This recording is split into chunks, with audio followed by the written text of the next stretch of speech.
हल्ला करतील की आकाशातून? सागरी किनाऱ्यामार्गे राजधानीत तर घुसणार नाहीत ना?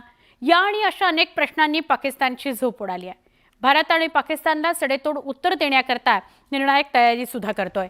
स्वप्नातही विचार केला नसेल असा धडा शिकवण्याचा इशारा पंतप्रधान नरेंद्र मोदींनी दिलाय. त्यामुळे आता भारत कोणकोणत्या पर्यायांचा वापर करतोय या विचाराने पाकिस्तानी लष्कर आणि नेत्यांना पळताभुई थोडी झाली आहे. राफेल विमानांनी एअर स्ट्राईक, सर्जिकल स्ट्राईक, क्षेपणास्त्र हल्ले आणि सागरी नाकेबंदी असे एक ना अनेक पर्याय सध्या भारतासमोर आहेत. पहलगाममधील दहशतवादी हल्ल्यानंतर संपूर्ण भारतात संतापाची लाट आहे. पहलगाम हल्ल्याचा बदला घ्यायलाच लागेल अशी मागणी होतीये. या पार्श्वभूमीवर भारतानं पाकिस्तान विरोधात कठोर भूमिका घेतली आहे. जशास तसं उत्तर देण्याकरता लष्करी आणि राजनैतिक अशा दोन्ही पातळ्यांवर भारतानं पाकिस्तानची घेराबंदी सुरू केली आहे.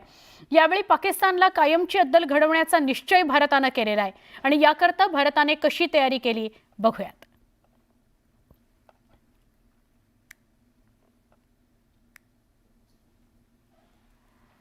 कशी तयारी केली आहे बघा.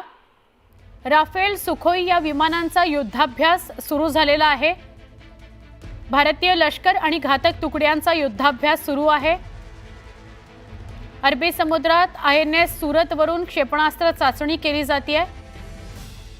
नियंत्रण रेषेवरील हालचाली वाढलेल्या आहेत. सैन्याच्या तिन्ही दलांना सज्ज रहा असे स्पष्ट आदेश दिले गेलेत. लष्करी तुकड्या अलर्ट मोडवर आलेल्या आहेत. शस्त्रसंधीचं उल्लंघन झालं तर जशास तसं उत्तर दिलं जाणार आहे.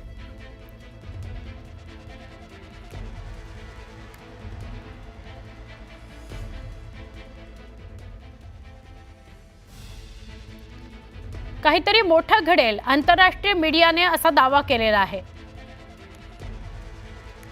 भारताची 27हून अधिक देशांच्या राष्ट्रप्रमुखांसोबत चर्चा सुरू आहे. अनेक देशांचा भारताच्या भूमिकेला पाठिंबा आहे. गृहमंत्री आणि परराष्ट्र मंत्र्यांनी राष्ट्रपतींची सुद्धा भेट घेतलेली आहे. कॅबिनेटच्या संरक्षण समितीच्या बैठका सुरूच आहेत. विविध देशांच्या राजदूतांना विश्वासात घेतलं गेलेलं आहे.